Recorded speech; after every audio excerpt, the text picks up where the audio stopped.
Today, I'll be heading to watch a football match between a professional team and an amateur team in the USA. Yeah, that's me right there. You see, when you look online nowadays, Messi and MLS take up all the headlines, but football in this country is so much more than the big players that get paid millions to play and the big clubs that get all the attention. In this video, I'll be heading to watch a match being played in a tournament here in the USA that has been going on longer than the World Cup. I guarantee you by the end of this video, I'll have convinced you that the US has a rich history of football that you have never heard about.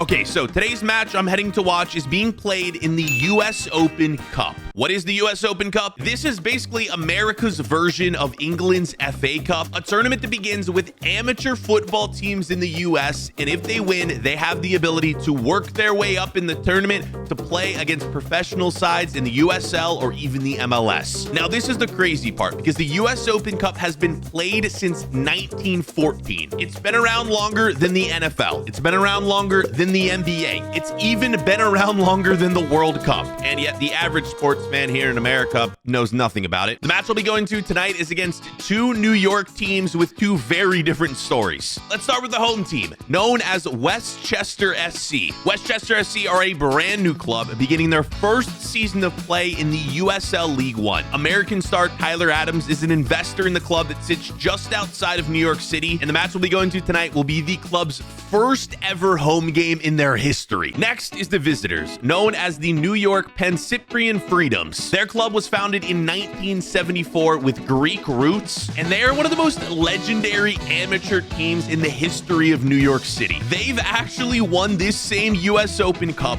3 times in their club's history. They've also won the Cosmopolitan Soccer League a bunch of times, and that is basically the amateur league here in New York City. Yeah, they've won that league 8 times in their history. They also just beat FC Cincinnati's second team in the first round of this tournament to get to this point. Basically, what we have today is the new professional side versus the legendary amateur team. Now first, here's a map of New York City to set the scene. This right here, this is Manhattan. This is the center of New York City, where you got Central Park, the Empire State Building, the World Trade Center. So first, the New York Red Bulls, obviously an MLS team. They play out here in New Jersey. New York City FC play either here in the Bronx or sometimes here in Queens. They play in baseball stadiums. The Pancryrian-Freedoms, who we are seeing today, they play here in Astoria. Westchester SC are all the way up north in a suburb of New York City. You also have Brooklyn FC, another new team that will be playing in the USL as well. They're about to start competing next season. And then you have dozens of other amateur teams that fill the gaps. Westchester, where we are headed, is about an hour and a half from the bottom of the city, so I hopped on the subway to get there.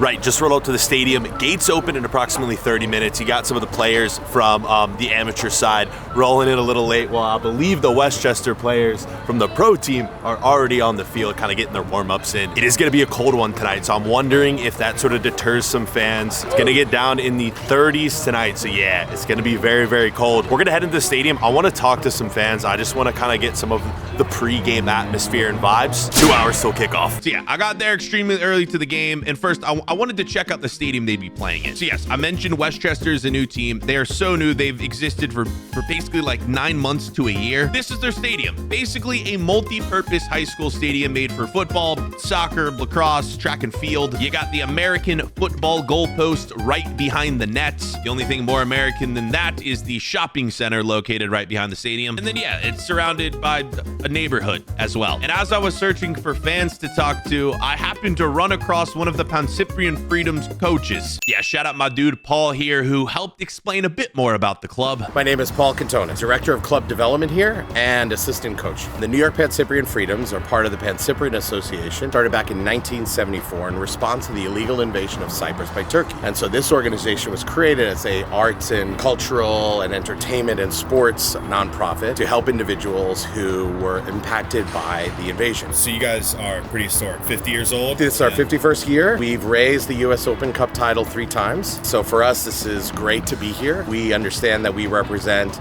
the semi-professional level of soccer here in the US. What are the expectations for tonight? To have a great game. Love it. That's what we want to do. We just want to show that we can compete at this level. We can have respect for the game and just put on a great performance. Obviously, these are amateur players. So what are the boys doing? Ranging from very aligned to soccer as in coaches to working in banking, working in construction, people who wanted to play soccer at the highest level they could while completing their education. There's a lot of former Division I players. And MLS players too. Yeah, too. Yeah. So probably two of our most well-known players. Joe Holland was at Houston Dynamo for a while. Luis Agudo was Columbus Crew and Inter Miami. Yeah, great. Awesome. Appreciate you, man. Yeah, Paul, what a beast. Legend, that man. But yeah, Paul's attitude, obviously, I think he was just happy and proud of his team for earning the right to play in this game tonight. The Pancryrian-Freedoms, massive underdogs coming into this game, but after just beating the professional side, FC Cincinnati 2, they've shown they can beat the professional teams, and maybe they could do it again tonight. All right, this is it. So the boys are basically playing on a high school field right here. It is getting so cold when that sun drops. Oh man.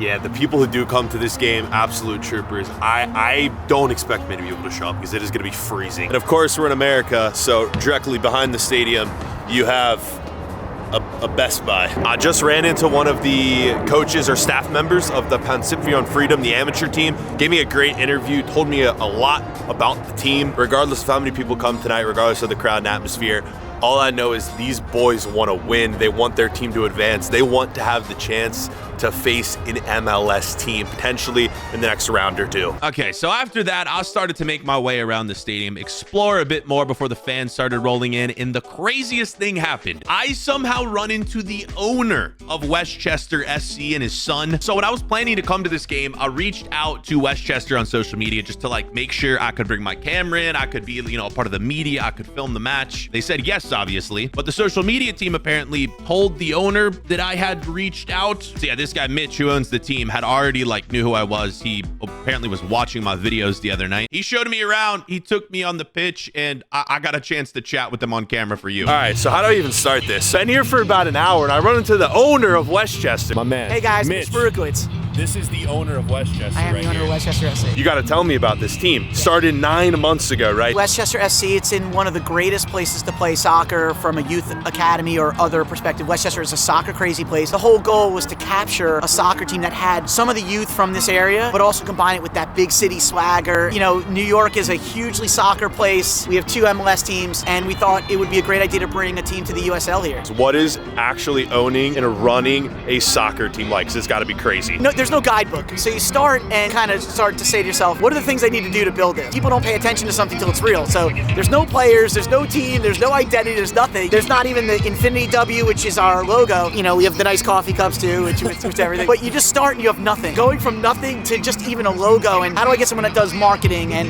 how do I get someone that does social media? And so it was really building a totally huge infrastructure from day one. What are the expectations for this club, maybe in the short term, maybe in the long term? Obviously, promotion and relegation is coming to USL, so. Hopefully, in the short term, we build a team that's sustainable, that has an amazing season. We have some Europeans, we have some local youth talent. So bringing that together in our first year and having a successful year, we're off to a great start. Hopefully advance in the US Open Cup pretty far, have a great year in the USL. Over the next 2 to 3 years, it's build a sustainable infrastructure that captures and immerses all of Westchester in a unifying force behind soccer. And then when promotion relegation comes, watch out, world, because we're coming for you. Thank you, man. All right, my Great pleasure. to meet you. My pleasure. Same here. Thank you so much for caring. Now, we had chatted 20 minutes before that interview, and I wish I had got all that conversation on camera because that's where he spilled all the juicy information on the team. But yeah, his story, he's basically a successful businessman that saw the opportunity to buy a team. He took it, and now him and his son basically own and run a professional team in the US. Really cool story. Up next, it was time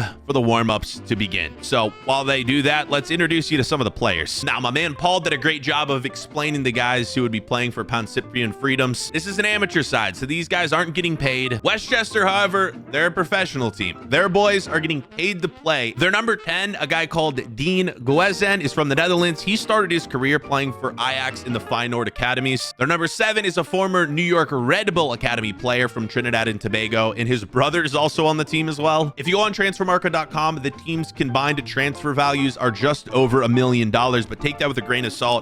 A lot of these guys, you got to be valued at something, right? But these guys are basically just trying to earn a shot right here to continue playing professionally, have a good season, work their way up, potentially back to MLS or back up to the USL Championship, the top division in USL. And I also think, yeah, with this being such a new team, it's a cool opportunity for the guys on Westchester to be a part of a brand new club. The squad, the first ever squad for this team. Warm-ups then ended. The fans finally started to roll in and settle in for the match to begin.